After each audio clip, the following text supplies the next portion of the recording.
옆 사람하고 축복 인사를 나눴으면 좋겠습니다. 좋은 목사 되십시다. 좋은 목사가 되려면 어떻게 해야 되는가? 여러분, 별 수 없어요. 준비하셔야 됩니다.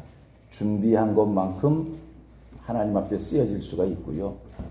준비된 것만큼 좋은 목사로 보여질 수 있습니다.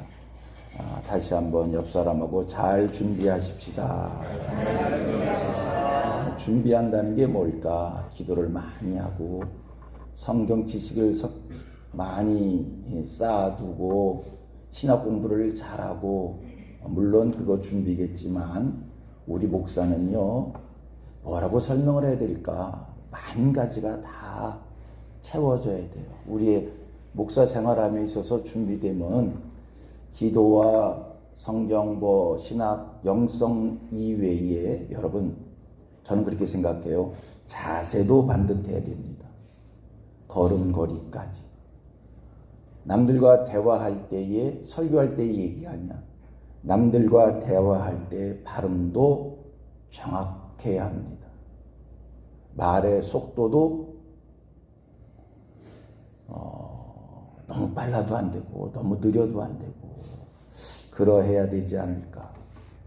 또 내가 이렇게 보니까 우리가 준비할 때 이 발성도 잘 돼야 돼. 그래야 설교를 잘할 수 있고요. 하나 제안해 드리고 싶으면 여러분, 발성, 성악 공부 좀 해도 좋을 것 같아. 왜냐하면 우리가 이렇게 앞에서 찬양을 하잖아요. 요새는 다 이 마이크 소리로 나오는데 회중석에서 들을 때는 우리 앞에 선 사람의 찬양이 그렇게 별로 이렇게 잘 못해도 듣는데 거북상스럽지 않아요. 요즘에는 다 그게 영상으로 나가. 영상으로 나가서 영상으로 이 소리가 그냥 들리면 여러분 한번 유튜브에서 들어보셔봐요. 찬양이 이게 잘 안 되면 설교 들을 때까지 기다려야 되는데 찬양 듣다가 다 나가버려. 그래서 우리 목사들은 이 찬송을 위해서 이 성악도 발성도 이것도 준비해야 되지 않을까, 그런 생각을 좀 했어요. 잘 준비하십시다. 상식도 지식도 좀 있어야 될 것 같고, 대인관계하는 그런 것도 훈련이 잘 돼 있어야 될 것 같고, 그러고 보니까 만 가지를 준비해야 돼. 여러분, 외교관이 되려도 외교관 훈련을 받습니다. 그지? 재벌 회사 회장이 되려도 재벌 훈련을 받아요. 그냥 막 하는 거 아니야. 그들도요, 식당에서 밥 먹는 것까지, 수저 드는 것까지 다 매너 교육을 받거든요. 우리 목사들이 성도들하고 같이 식사하면서 젓갈질도 제대로 못하고 그러면 거기서부터 기본 점수 읽고 들어가. 만 가지를, 목사할 사람들이니까 만 가지를 다 준비해야 될 것 같아요. 옆 사람하고 다시 만 가지를 준비하십시다. 남들이 이렇게 봤을 때 저 사람 뭐 하는 사람이지? 혹시 뭐 하시는 분이에요? 이렇게 물을 정도로. 그죠? 이렇게 물을 정도로. 뭐 하시는 분이에요? 식당 가서 밥을 먹는데 서빙하던 사람이 갑자기 뭐 하시는 분이에요? 단골집으로 다니던 가게에서 혹시 뭐 하시는 분이에요? 그럴 정도의 네모 반듯함이 채워져 있기를 소망합니다. 자, 오늘 본문이 마가복음 10장 17절에서 22절인데 이 본문으로 몇 번 설교를 했고 오늘 또 합니다. 17절, 18절을 한 번 더 읽었으면 좋겠어요. 17절, 18절 시작. 예수께서 길에 나갈새 한 사람이 달려와서 꿇어 앉아 묻자오되 선한 선생님이여 내가 무엇을 하여야 영생을 얻으리까? 예수께서 이르시되 네가 어찌하여 나를 선하다 일컫느냐? 하나님 한 분 외에는 선한 이가 없느니라. 젊은이와 누가복음에서는 한 관원이라고 표현하고 있는데 이 젊은이와 예수님이 대화를 하는데 이 대화 중에 예수님의 말씀이 너무 멋져요. 예수님이 뭐라고 얘기해요? 내가 어찌하여 나를 선하다 일컫느냐. 하나님 한 분 외에는 선한 이가 없느니라. 이 젊은이가 예수님을 찾아와서 무릎 꿇어 선한 선생님이요. 그리고 말을 걸었더니 예수님 말씀, 내가 어찌하여 나를 선하다 하느냐. 하나님 한 분 외에는 선한 이가 없느니라. 여러분, 이렇게 말씀하시는 예수님, 마지막 경고, PDF리더가 출신 버전이야. 설교 잘하라고 마지막 경고래. 잘할게요. 여러분, 요즘에 웃을 일이 별로 없었는데 웃을 일을 주셔서 감사합니다. 보세요. 예수님이 이렇게 말씀하시는데 예수님을 우리가 한 번쯤 생각해 보면 예수님에게 복음이 있었습니다. 예수님에게 능력이 있었습니다. 사람들이 예수님을 통해서 많은 이들이 기적을 체험했습니다. 예수님이 가는 곳마다 인산 이내의 사람들이 모여들었습니다. 예수님에게 제자들이 있었습니다. 그 제자들이 늘 예수님을 따라다니면서 때로는 예수님을 지켜드리고 예수님을 보호해드리고 예수님을 안내하고 예수님을 수행합니다. 예수님이 말씀을 가르쳤더니 듣는 이들이 하는 얘기가 있습니다. 그가 가르치는 것이 권위 있는 자와 같고 서기관들과 같지 아니하다. 이만하면 대단하지 않아요? 이만하면 우쭐할 수 있지 않아요? 그런데 이런 예수님이 한 젊은이가 와서 무릎 꿇어 선한 선생님이여 하니까 그 예수님이 하시는 말씀, 왜 나를 선하다 하느냐? 하나님 한 분 외에는 선한 이가 없다. 역시 예수님이셔요. 자, 여러분은 이렇게 고백 한번 하겠어요? 나는 예수님의 제자입니다.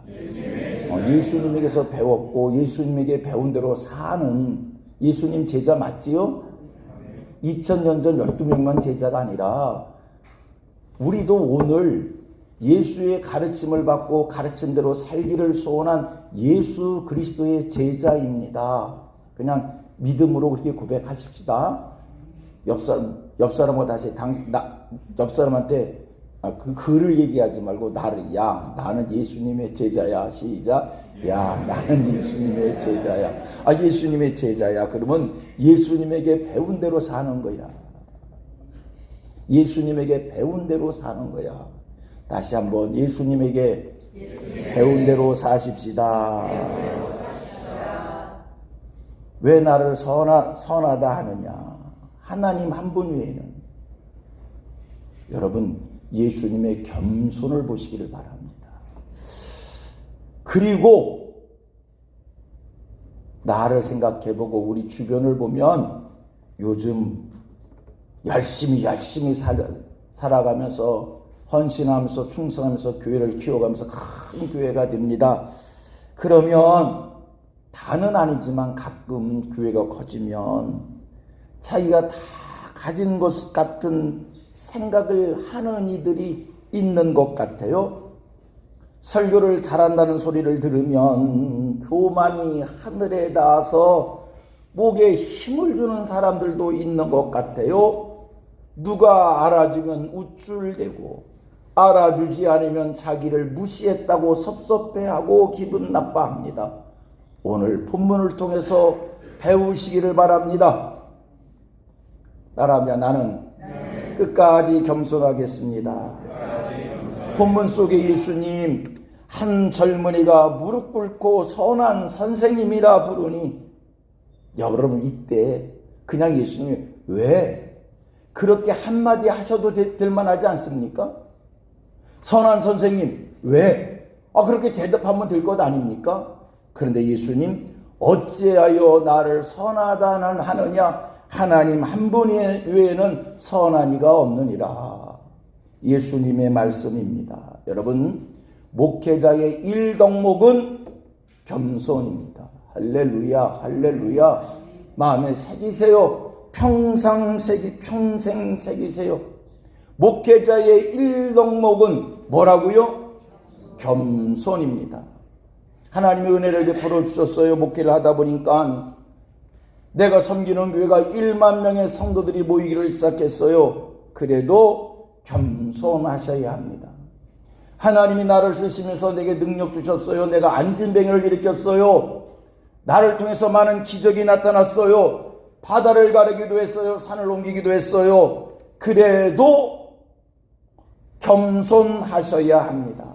할렐루야, 할렐루야. 다시 한번, 그래도 겸손해야 합니다. 그래도 겸손해야 된다니까요.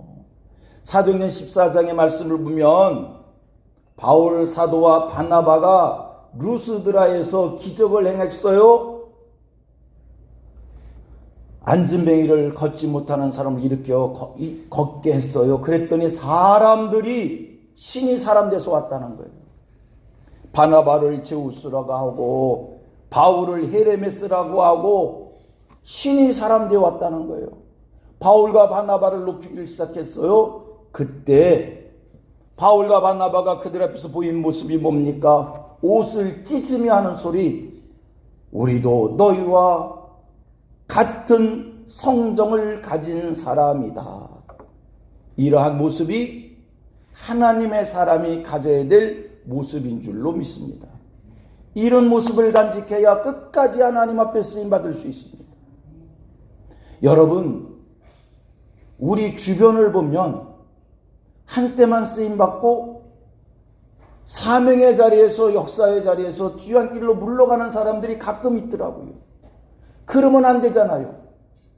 그리고 또 한번 생각해 보면 한때 쓰임받고 역사의 뒤안길로 물러가는 사람들 보면 비참하게 물러가. 만신창이가 돼서 물러가. 명예도 잃고 이 땅에서 손가락질 받으면서 불쌍하게 물러가. 하나님 앞에 쓰임받으며 끝까지 쓰임받아야 영광스럽지. 쓰임받다 뒤안길로 물러설 때에 비참해집니다. 초라해집니다.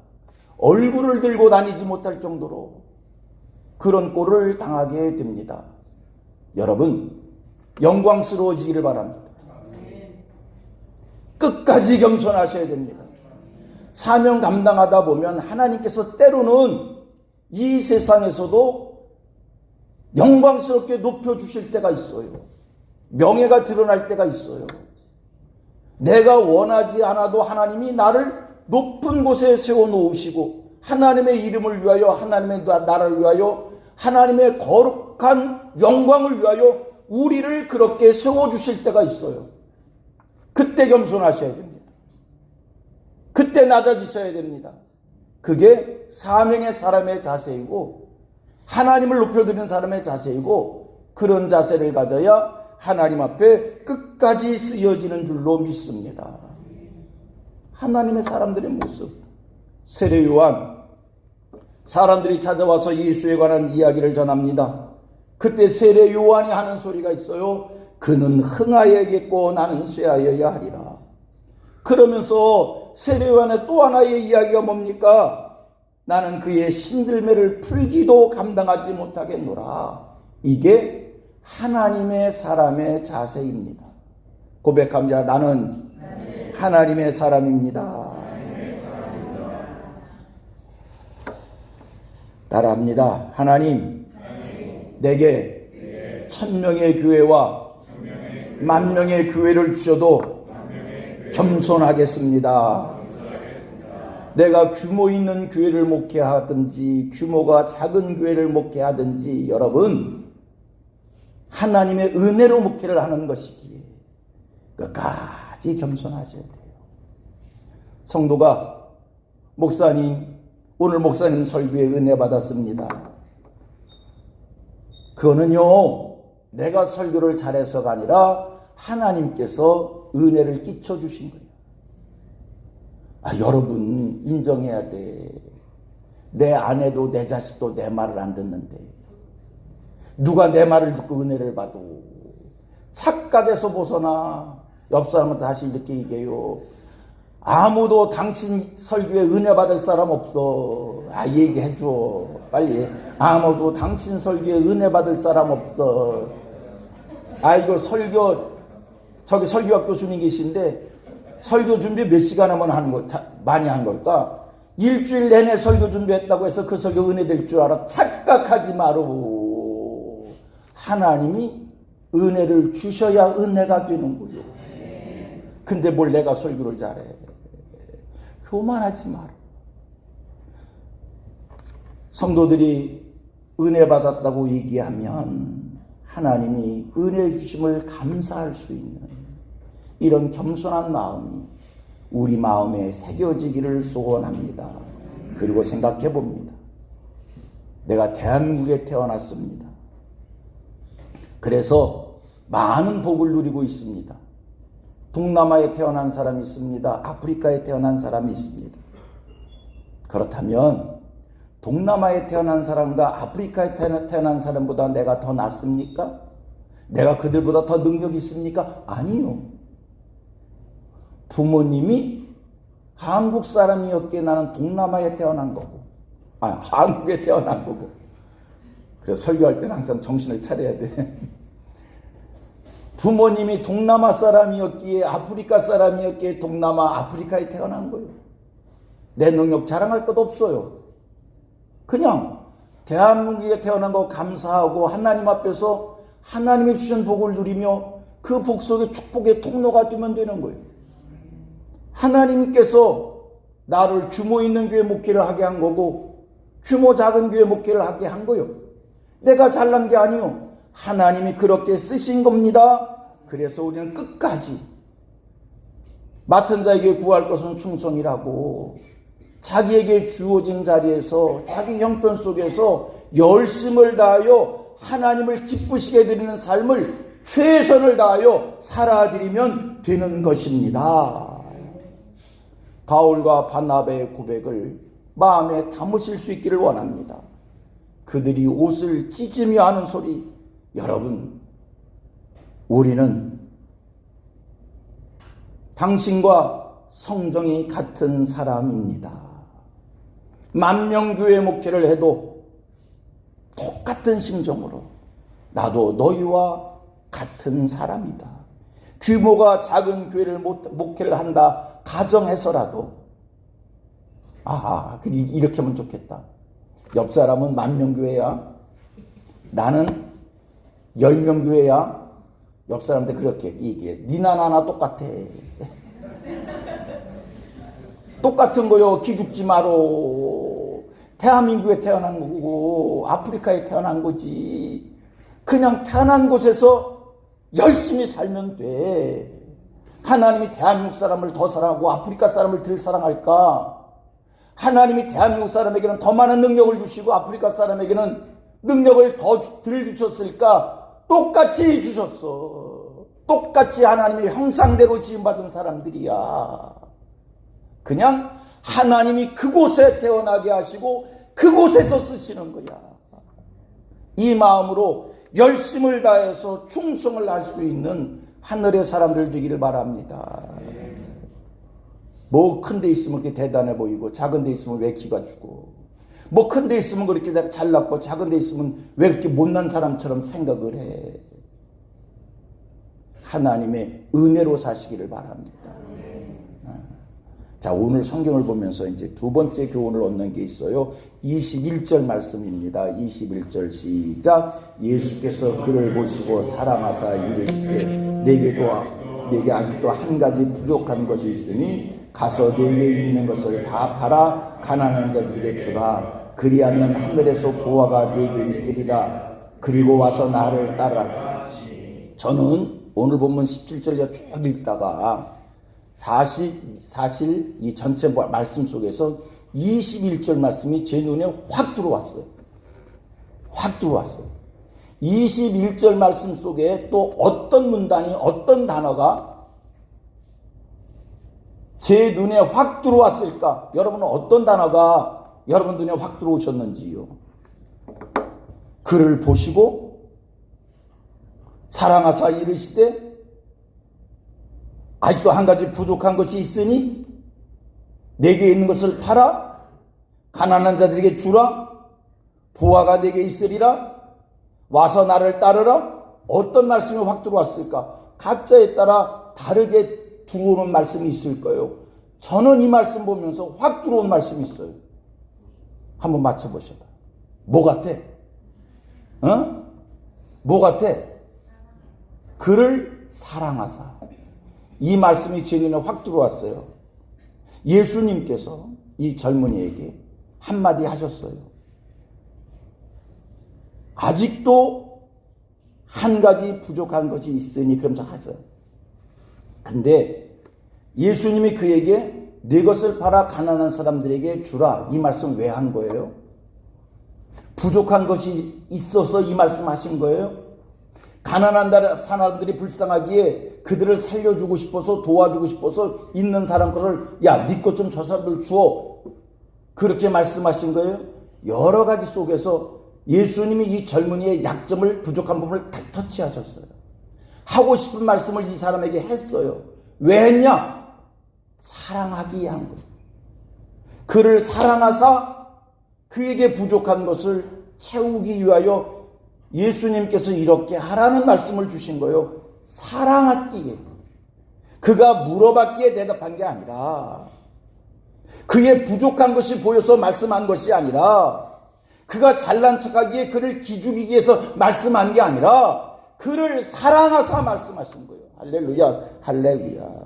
여러분, 옆집 아이가 이런 사고 저런 사고 칩니다.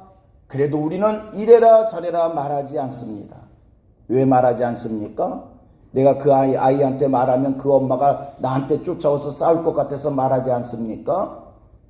여러분, 우리 아이가 잘못하면 이래라 저래라 말을 합니다. 내가 우리 아이한테 이래라 저래라 말을 하면 우리 아이와 나하고 불편한 관계가 형성될 수 있습니다. 그럼에도 불구하고 나는 우리 아이한테 그러면 안 된다라고 하는 것을 계속 반복적으로 얘기합니다. 옆집 아이한테 얘기하지 않습니다. 우리 아이한테는 얘기합니다. 왜입니까? 사랑하기에 내 아이한테는 불편한 관계가 만들어진다 하더라도 말을 합니다. 그러나 옆 사람에게는 불편한 관계가 형성될 것 같으면 말하지 않습니다. 중요한 얘기입니다. 목회를 하다 보면 성도들에게 말을 해야 될 때가 있습니다. 장로님에게 말해야 될 때가 있고, 권사님에게 말해야 될 때가 있고, 집사님에게 말해야 될 때가 있습니다. 기억하십시오. 사랑하는 마음이 없으면 말하지 마세요. 성질로 말하지 마세요. 기분 따라 말하지 마세요. 사랑하면 말하세요. 여러분, 사랑하지 않고 하는 말에는 관계가 깨집니다. 사랑하는 마음이 없이 이야기하면 잔소리가 됩니다. 심기를 건들게 됩니다. 다투게 되어집니다. 사랑으로 하는 말은 욕도 보약이 됩니다. 나는 가끔 멋있는 말을 해. 사랑으로 따라합니다. 사랑으로 하는 말은 욕도 보약이 됩니다. 옛날 선생님은 저희 학교 다닐 때는요, 목사님들이나 선생님들이 몽둥이를 들고 다니면서 기분 나쁘게 꼭 거기다 써놓은 말이 있어. 사랑의 매. 그리고 마음껏 때리시고 사랑의 매래. 옛날 선생님들한테는 종아리를 10대 20대를 맞아도 존경하는 마음이 있었어요.